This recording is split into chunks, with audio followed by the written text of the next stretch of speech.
오늘은 제가 복음에 관한 주제로 한번 말씀을 드리려고 하는데요.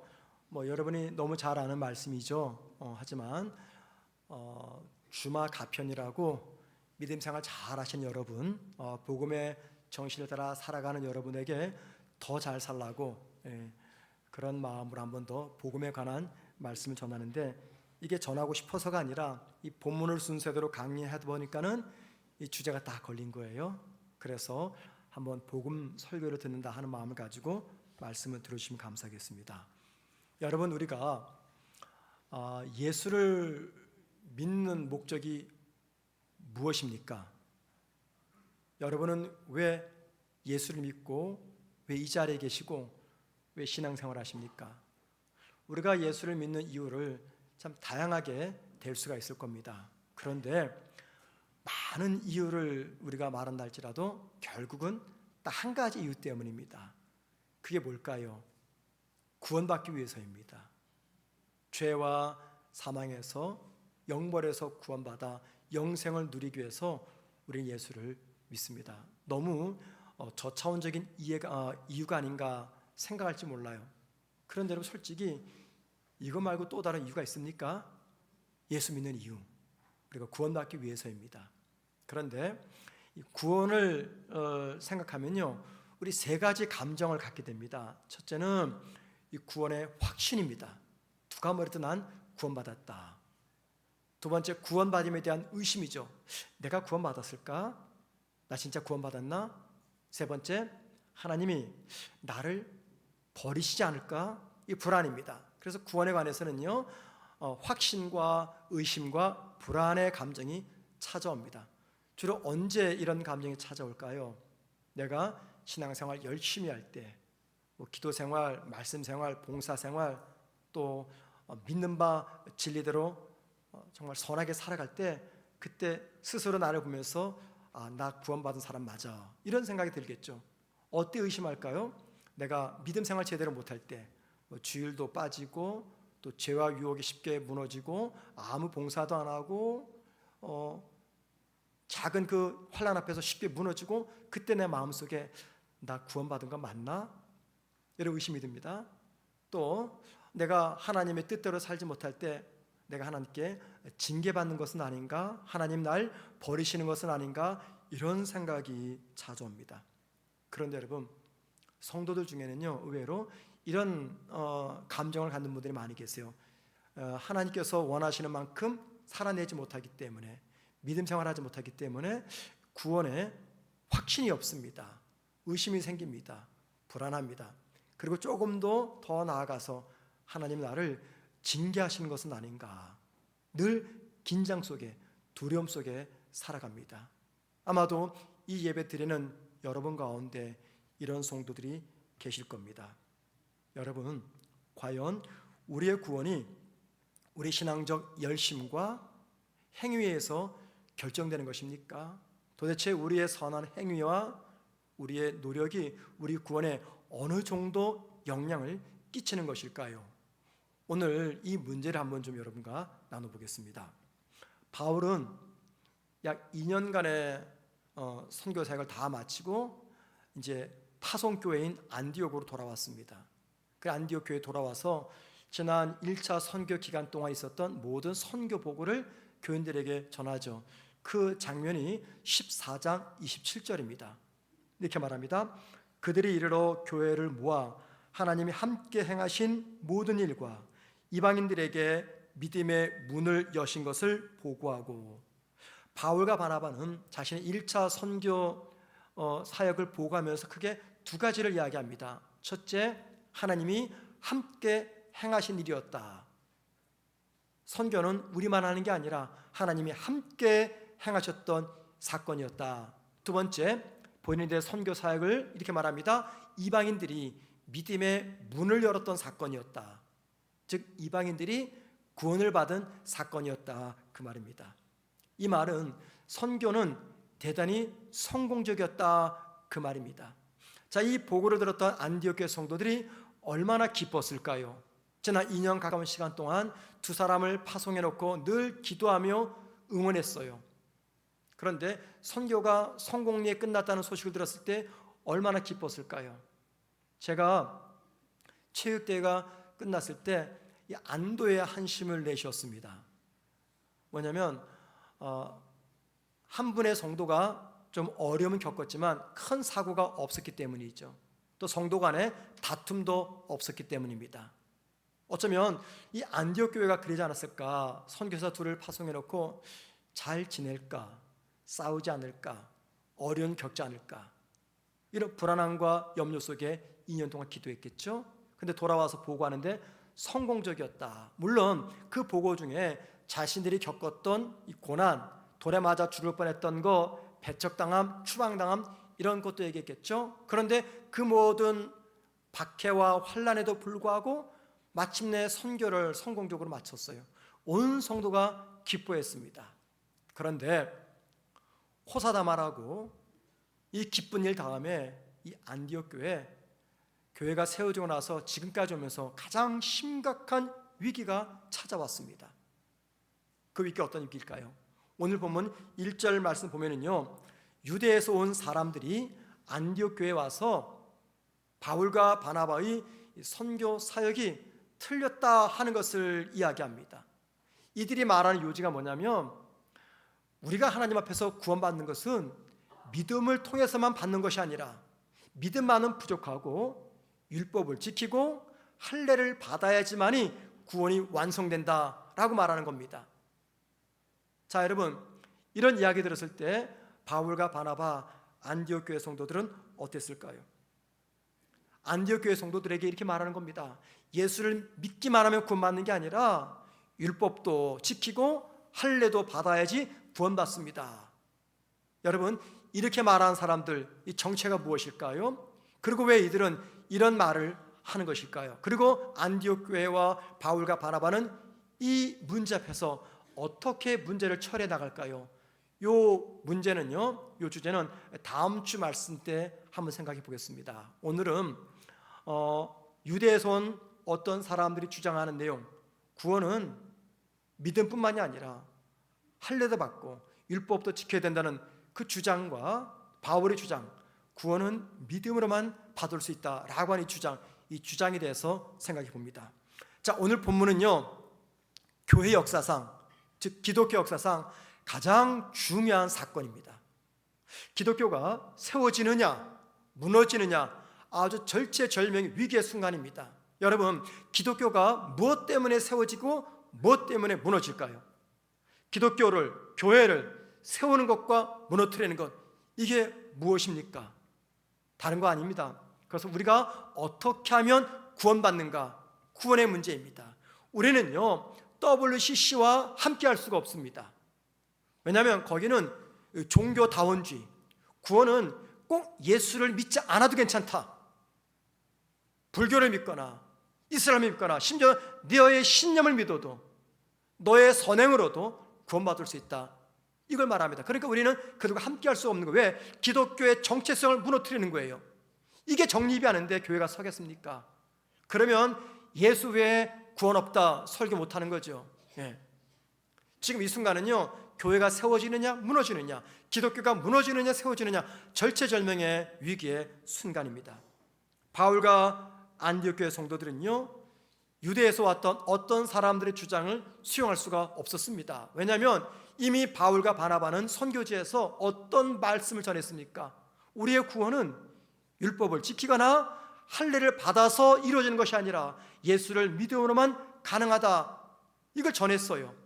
근데 만약에 이 유대에서 온 어떤 사람들의 말을 수용하게 되면 자신들의 사역을 부정하는 겁니다. 실패로 끝난 거예요.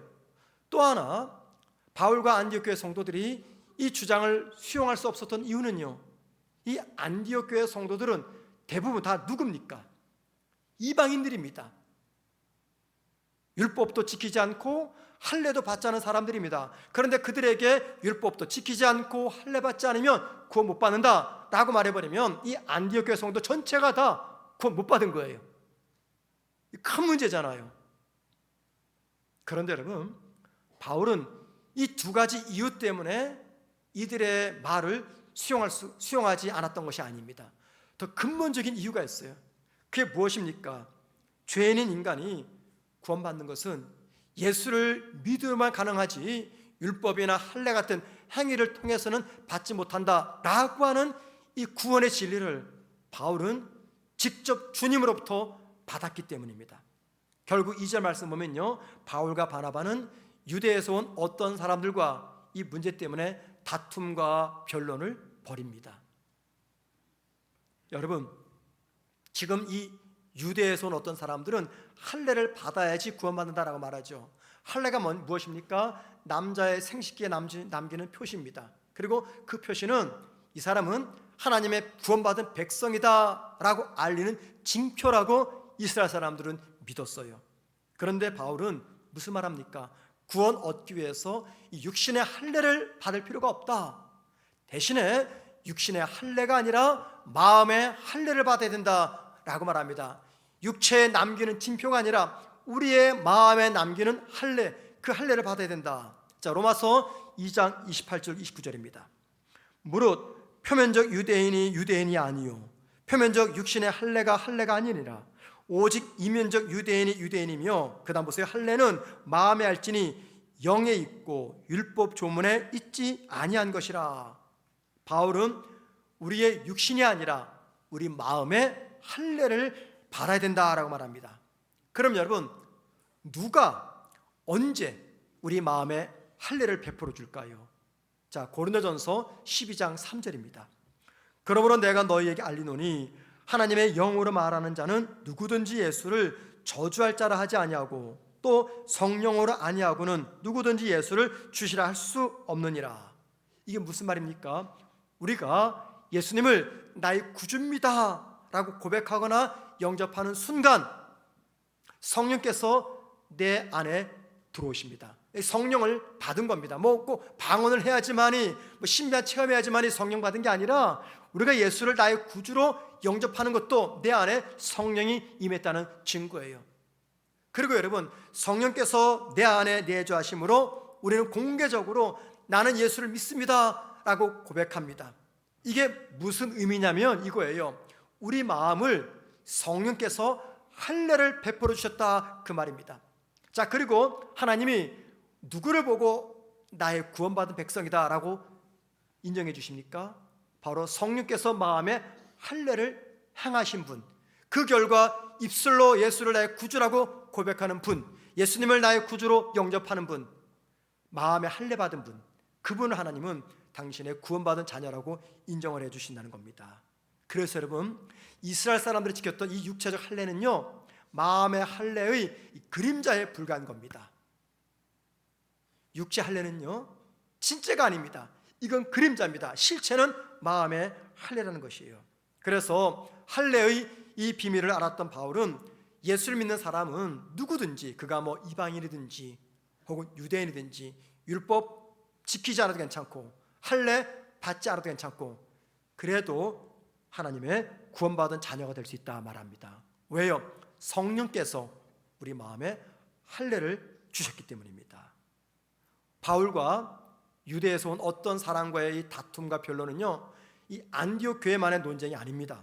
이 논쟁은 그 결론에 따라서 기독교가 세워지기도 하고 무너지기도 하는 아주 정말 중요한 논쟁입니다. 이 논쟁은 예수님의 죽음이 인간을 구원하기 위한 완전한 효과를 지닌 죽음인지 아니면 인간을 구원하기에 부족한 죽음인지에 대한 논쟁입니다. 이 구원은 오직 믿음으로 구원받는 건지 아니면 인간의 행위로 구원받는 것에 대한 논쟁입니다. 구원 얻기 위해서 믿음만 필요하다라고 말하는 바울의 주장과 믿음 외에 할례도 받고 또 율법도 지켜야 된다라고 말하는 어떤 사람들의 이 주장, 우리에게 무엇을 가르쳐 주겠습니까? 먼저 여러분, 여기 율법을 지킨다, 할례를 받는다, 이건 무엇에 대한 상징일까요? 인간의 행위입니다. 율법을 행한다는 것은 우리의 행위입니다. 할례를 받는다는 것은 우리의 행위입니다. 이 모든 것들은요, 구원을 받기 위한 인간의 행위를 강조합니다.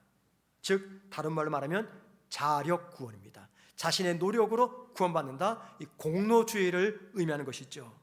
우리를 구원하기 위한 예수님의 죽음이 완전하지 않는 죽음이며 예수님의 죽음을 통해서 우리를 구원하시는 하나님의 은혜는 부족한 은혜다, 그 뜻입니다. 이 율법을 받아야 된다, 할례를 받아야 된다, 그 말은 말입니다. 자, 그렇다면 여러분, 우리 이런 것들을 가르쳐서 복음이라고 부르지 못합니다. 이게 복음이 됩니까? 우리가 왜 예수님의 죽음과 부활을 복음이라고 말합니까? 왜 주님의 죽음과 부활이 복음입니까? 그것은요, 오직 예수님의 죽음과 부활을 통해서만 우리가 구원받은 하나님의 자녀가 되기 때문입니다. 예수님의 죽음과 부활은 구원의 전부입니다. 거기에다가 그 어떤 것도 더하거나 뺄 수가 없어요. 이거 저주받습니다. 구원은 오직 예수님의 죽음과 부활, 즉 복음에 의해서 나타나는 거죠. 믿음으로 받는 겁니다. 거기에 그 어떤 것도 더할 수가 없습니다. 인간의 행위로 구원을 얻을 수 있다라고 생각하는 것, 결국에 무엇입니까? 예수님의 십자가 죽음으로 이루신 구속 사역은 효과가 없다, 회소시키는 겁니다. 성도들 중에는 간혹 이 목사의 설교 때문에 부담이 돼서 신앙생활 할 수 없겠다라고 생각되는 분들이 있어요. 목사의 설교가 굉장히 부담이 된다는 겁니다. 어떤 부담일까요? 목사가 설교하는 그 내용대로 살지 못하기 때문에 느끼는 부담입니다. 그런데 여러분, 걱정하지 마세요. 이렇게 설교하는 제 자신도 몹시 밉습니다. 마음에 안 들어요. 왜? 이 설교하는 대로 살 수가 없으니까는. 그래서 정말 이 설교를 안 하고 싶어요. 하고 싶지 않아요. 저도 똑같습니다. 주로 어떤 분들이 이 설교의 부담을 느낄까요? 먼저 이 하나님 말씀대로 살지 못하는 분 있잖아요. 또 최근에 부부관계에 심각 갈등이 있는 분들, 또는 오랫동안 나쁜 습관을 끊지 못하는 분들, 또는 내가 누군가를 지금 미워하고 있는데 그 미움을 용서하지 못하고 사랑하지 못하는 분들, 예수 믿으면서도 주일날 열심히 신앙생활 못하고 또 봉사 못하고 기도 못하고 헌신하는 분들, 그런 분들이 목사 설교 들을 때면요 마음이 무척 불편합니다. 그래서 어떤 생각합니까? 내가 진짜 예수 믿는 사람 맞나? 목사가 설교할 때마다 늘 내 문제를 지적하는 것 같은데 내가 진짜 신앙이 맞나? 내가 과연 하나님 믿을 자격이 있나? 내가 이 교회 성도 될 자격이 있나? 이 자격을 자꾸만 생각합니다. 자격이 있나? 자격이 있나? 자격이 있나? 마침내 난 자격이 없어 해서 신앙을 떠나거나 교회를 떠납니다. 이런 문제로 고민하고 갈등하는 분들, 참 신앙이 그만큼 순수하다는 거죠. 그죠? 목사의 설교를 반드시 지켜야 된다 라고 생각하는 그 마음 자체가 얼마나 순수하고 얼마나 참 좋습니까? 그런데 여러분, 그런데 꼭 신앙이 순수하기 때문에 그런 것은 아닙니다. 왜 그럴까요?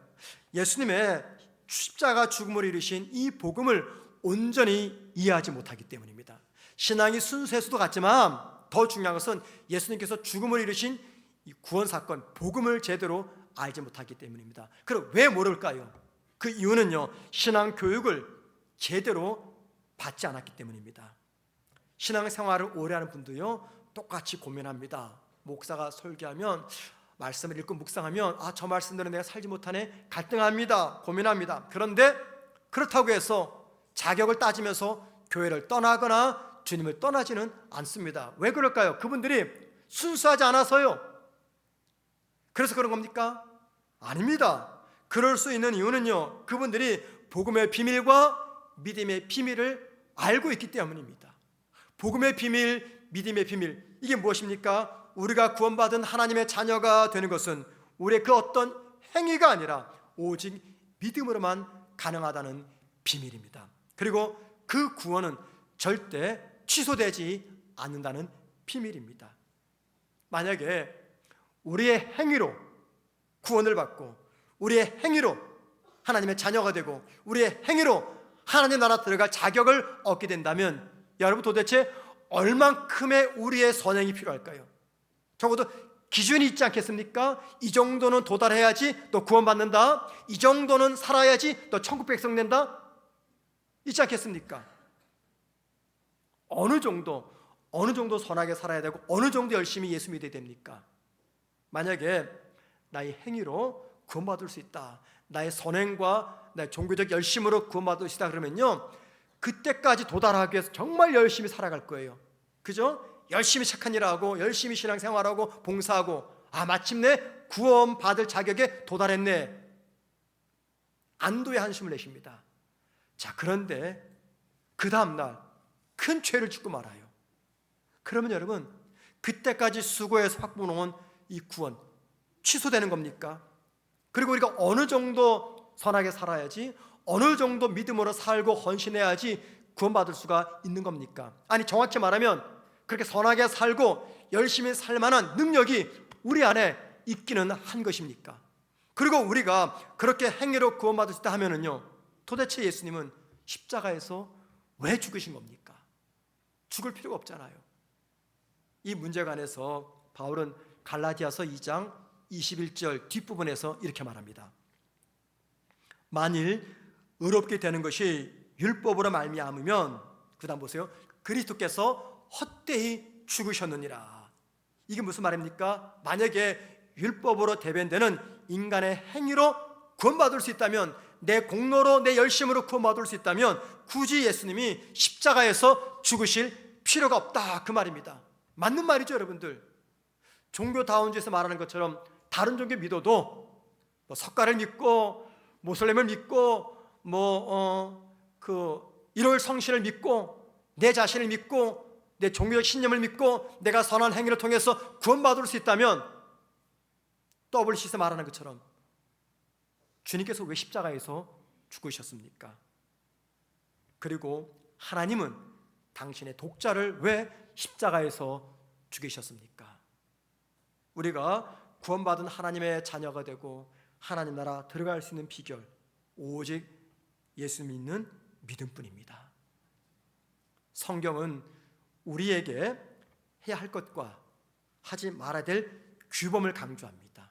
할 것과 하지 말아야 될 것. 때로는 성경의 이런 규범들이 우리에게 신앙에 큰 장애물처럼 느껴질 때가 있어요. 특별히 믿음이 연약한 분들이나 또 교회 나오지 않는 분들은 이 기독교가 이야기하는 이 힘든 이 기독교의 규제와 규칙, 이게 너무나 부담이 돼가지고 그냥 낙심해버리거나 교회를 떠나곤 합니다. 여러분, 이 부담되죠. 저도 부담되고 여러분도 부담됩니다. 하나님 말씀대로 살아야 되는 거 엄청난 고통이며 희생입니다. 그런데 여러분, 우리가 꼭 기억할 것이 있습니다. 우리가 이 성경의 규범들을 지킴으로 인해서 구원을 받거나 하나님의 자녀가 되는 것은 아니라는 겁니다. 오히려 이 성경의 규범들을 지키려고 노력하면 노력할수록, 열심히 살려면 살고 열심히 최선을 다하면 다할수록 우리가 느끼는 게 무엇입니까? 말씀을 지키지 못하는 나의 연약함, 나의 죄, 영적인 부족함을 깨닫게 됩니다. 자, 그때 우리 입에서 어떤 고백이 나올까요? 하나님, 이 일, 하나님의 말씀대로 살아가는 이 일은요, 결코 내 힘으로는 살 수가 없습니다. 성령님께서 날 도와주셔야지 오늘도 가능합니다. 고백하죠. 그리고 아울러 나에게는 그래서 예수 그리스도가 필요합니다 라고 고백합니다. 왜냐하면 말씀을 지킴으로 인해서 구원받는다 하면은 난 구원 못 받아요. 그래서 고백하는 게, 그래서 나는 주님이 필요합니다. 여러분, 말씀대로 살지 못하는 우리의 연약함은요, 우리를 성령님 앞으로 인도하고요, 우리를 주님 앞으로 인도해 줍니다. 여러분, 이 말씀은요, 이 대단히 중요한 것을 알려줘요. 우리 행위로 구원받으려고 하고 율법을 지킴으로 구원받으려고 하면 할수록 우리가 깨닫는 게 뭔지 아십니까? 내 선행으로, 내 행위로 구원받기 위해서 노력하면 노력할수록 깨닫게 되는 거, 그게 뭔지 아세요? 나의 무능함입니다. 나의 끔찍한 죄입니다. 그래서 율법과 나의 행위가 우리를 인도하는 끝은요, 구원이 아니라 무능함, 절망, 죄라는 겁니다. 이게 바로 율법의 기능이에요. 그래서 바울은 로마 3장 20절에서 율법의 기능을 이렇게 말합니다. 보세요. 율법의 행위로 그의 앞에 의롭다 하심을 얻을 육체가 없나니 율법으로는 죄를 깨달음이라. 이게 율법의 기능입니다. 여러분, 왜 율법의 기능이 우리를 죄로부터 구원하는 것이 아니라 죄를 깨닫게 하는 걸까요? 인간의 행위가 우리를 구원하는 것이 아니라 죄를 깨닫게 하는 것일까요? 율법에는요 모두 613개가 있었어요. 해라 하는 율법은요 268개, 하지 말라는 율법은요 365개, 모두 613개입니다. 그러면 율법을 지켜야지만이 구원받는 하면요 이게 다 지켜야 돼요. 그죠? 다 지키기 위해서 얼마나 열심히 이스라엘 사람들이 노력을 했을까요? 바울도 예수 만나기 전에는 바리새파 사람입니다. 율법을 생명처럼 생각했던 사람이에요. 누구보다도 율법을 지키기 위해서 충성했던 사람입니다. 근데 바울이 뭐라고 말해요? 그 율법을 지킴으로 절대 구원받을 수 없다. 아니 613개 계명을 어떻게 지켜요? 단 6개도 못 지킵니다. 설령 600개 지켰다 하더라도 나머지 13개 못 지키면 어떻게 돼요? 구원은 꽝이 되는 거예요. 꽝. 자, 그러니까는 율법을 지키면 지킬수록 뭐가 발견되는 겁니까? 그 율법을 지키지 못하는 나의 죄, 영적 무능함, 타락, 부패, 이런 게 발견되는 거예요. 그래서 바울이 뭐라 말합니까? 율법의 기능은 죄를 깨닫게 한다라는 겁니다. 이게 율법이 아니죠. 우리의 행위입니다. 행위. 여러분, 여러분의 열심으로, 여러분의 행위로, 남다른 도덕적이고 윤리적인 삶으로 하나님께서 정해놓으신 이 구원의 수준에 도달할 수가 있겠습니까? 100개 중에서 99개 해도요 하나 못하면 구원 꽝입니다. 꽝. 그래서 여러분들, 인간의 행위로 구원에 도달하려고 하면은 뭐가 깨달아집니까? 아, 말씀대로 살지 못하는 나의 무능함, 타락, 부패, 죄가 깨달아진다는 겁니다. 이게 율법의 기능이에요. 하지만 복음은 다릅니다. 복음은요 우리의 죄를 드러낼 뿐만이 아니라 그 죄 문제를 해결해 줍니다. 어떻게 할까요? 제일 먼저 여러분, 이 복음의 역할은요 나는 죄 용서가 필요한 죄인임을 깨닫게 합니다. 자, 그래서 바울은 이렇게 말합니다. 로마서 3장 23절, 모든 사람이 죄를 범하였음에 하나님의 영광에 이르지 못하더니. 복음이라는 거울에 비춰봤을 때 모든 사람이 죄를 진 거예요. 그래서 이 사람들은 죄가 필요하다라는 것을 알려준다는 겁니다. 자, 두 번째, 복음은요 행위로 구원받으려는 우리가 율법의 저주 아래에 있음을 깨닫게 합니다. 행위를 통해서 구원받으려고 하는 우리가 율법의 행위에 저주 아래에 있다 하는 것을 깨닫게 해요. 자, 갈라디아서 3장 10절입니다. 무릇 율법 행위에 속한 자들은 저주 아래에 있나니. 율법 행위, 이게 뭡니까? 인간 행위, 자력군, 공로주의, 이 모든 것들은 저주 아래에 있다. 그 뒷부분은요 그 이유를 설명합니다. 보세요.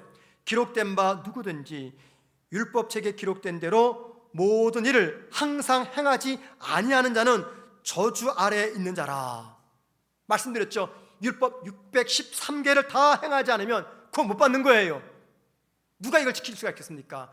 그래서 결국 율법 행위에 속한 사람은 저주 아래에 있는 겁니다. 복음은 인간의 행위로 구원에 도달하려고 하고 인간의 선행으로 하나님 앞에서 자격을 갖추려고 하는 그런 사람들은 평생 율법의 저주 아래 놓여 있다라고 말합니다. 여러분, 율법이 요구하는 것을 지키지 못하면 어떻게 돼요? 구원 못 받는 거죠. 자, 구원 못 받으면 어떻게 돼요? 하나님의 저주 아래 놓이게 되는 겁니다. 그래서 인간의 행위로 구원받기 위해서 노력하는 사람들은 저주 아래에 있다 말하는 겁니다. 세 번째, 복음은요 우리를 율법의 저주, 자력 구원의 저주, 행위 구원의 저주에서 자유롭게 만들어줍니다. 자, 복음이 왜 복음입니까? 인간의 행위가 아니라 믿음과 은혜로 구원받는 사실을 알려주기 때문입니다. 그래서 복음입니다. 인간의 행위로 구원받을 수 있다라고 하는 거, 이거 절대 복음이 아닙니다. 왜 복음이 아닐까요?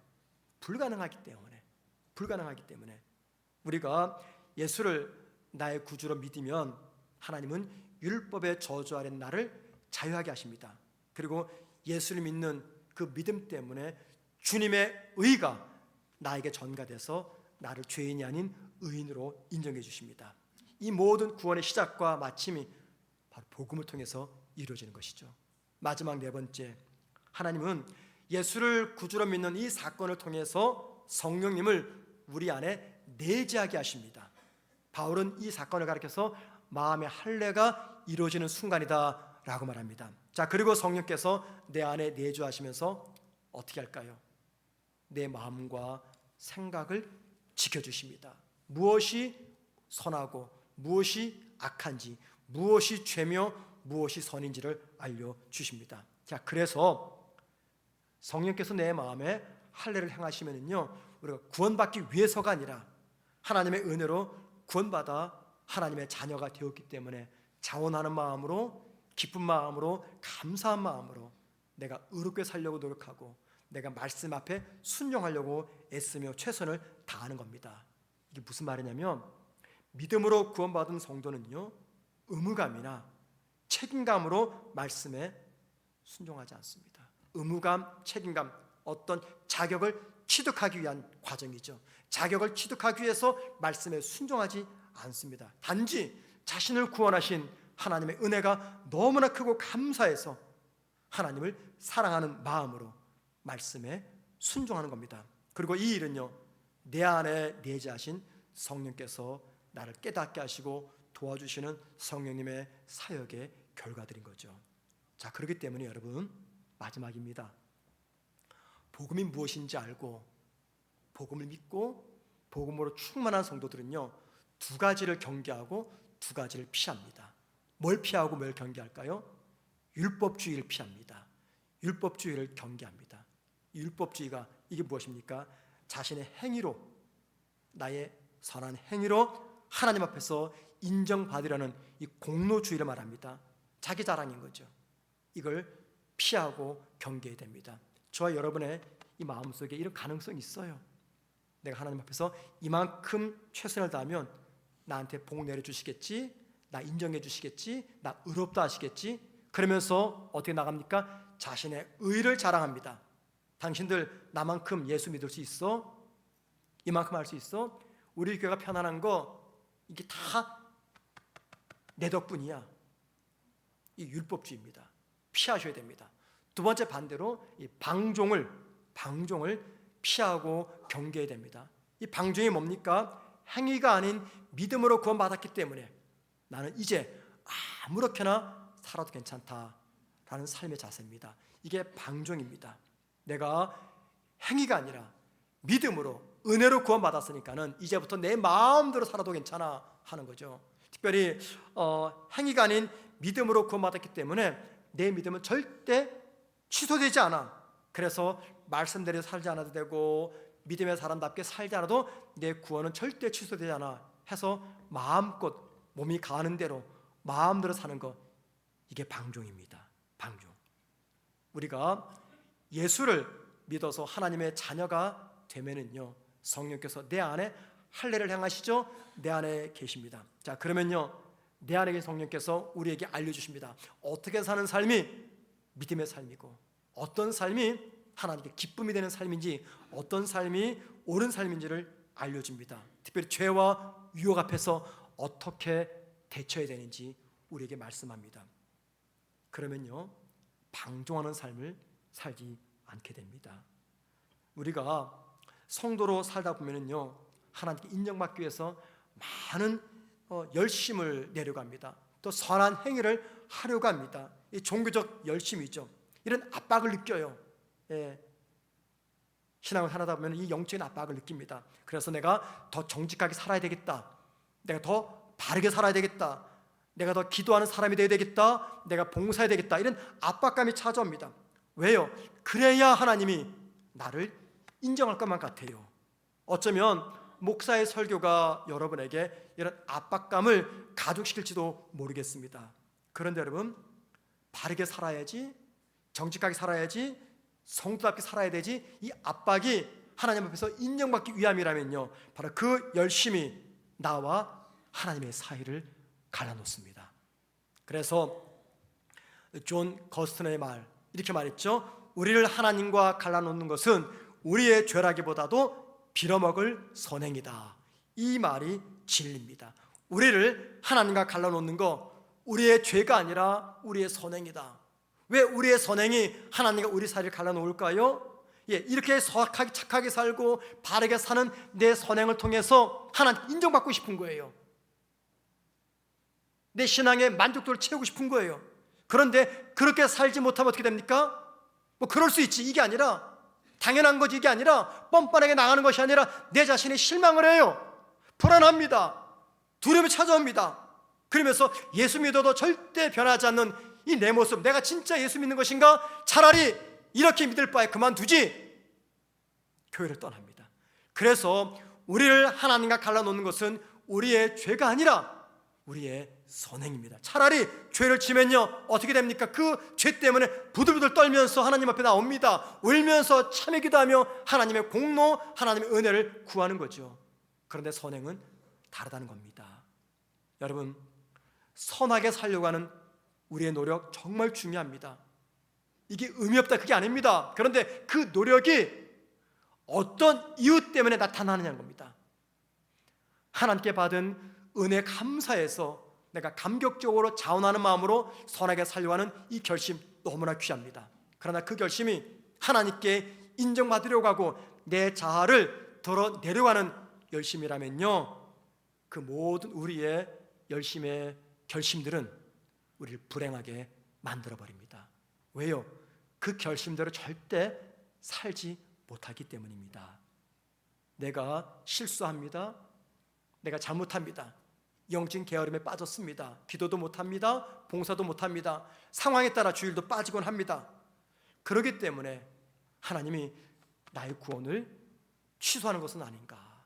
그렇기 때문에 내가 구원받은 거 확실하나 라는 생각이 든다면 여러분 조금 더 뻔뻔해지시길 바랍니다. 하나님 앞에서 뻔뻔한 그리스도인이 되셔도 괜찮습니다. 왜 그렇습니까? 우리의 구원은 내 노력에 의해서가 아니라 하나님의 일방적인 은혜 때문에 주어진 결과이기 때문입니다. 하나님이 저와 여러분에게 구원의 선물을 주시면서 이제부터 저 사람은 완벽하게 살 거야 기대하셨을까요? 절대 아닙니다. 하나님이 아십니다. 우리가 아직 죄인으로 살아갈 때 우리를 구원하셨어요. 그리고 우리 안에 선하게 살 수 없는 그 악함이 있다는 거 아십니다. 그럼에도 불구하고 저와 여러분을 뭐라고 부르십니까? 의인이라고 부르십니다. 의인. 죄를 짓고 있는데 생각하는 거, 행하는 거 온통 죄뿐인데 예수 믿는 그 믿음 때문에 저와 여러분을 의인이라고 인정하십니다. 그런 하나님이 내가 조금 영적으로 게을러진다고, 내가 좀 기도를 덜 한다고, 내가 조금 믿음대로 살지 못한다고 내 구원을 취소하실까요? 너 이제 쓸데없다 버리실까요? 절대 아니죠. 그래서 여러분, 복음은요 저와 여러분에게 이렇게 말합니다. 좀 더 뻔뻔해져도 괜찮아 라고 말이죠. 사랑하는 성도 여러분, 하나님의 은혜로 예수를 믿어 구원받은 성도가 분명하다면요 율법주의와 방종을 피합니다. 대신에 그 구원 때문에 내가 의무감이나 최선을 다하는 것이 아니라, 혹은 내가 어떤 책임감 때문에 자격을 갖추기 위해서 사는 것이 아니라 오로지 은혜 때문에 살아갑니다. 그러면은 어떤 순간에도 지금보다는 조금 더 뻔뻔하게 주님 앞으로 나아갈 수가 있는 거죠. 그렇게 복음의 정신을 붙잡고 살아가는 저와 여러분 되기를 주의 이름으로 축원을 드립니다.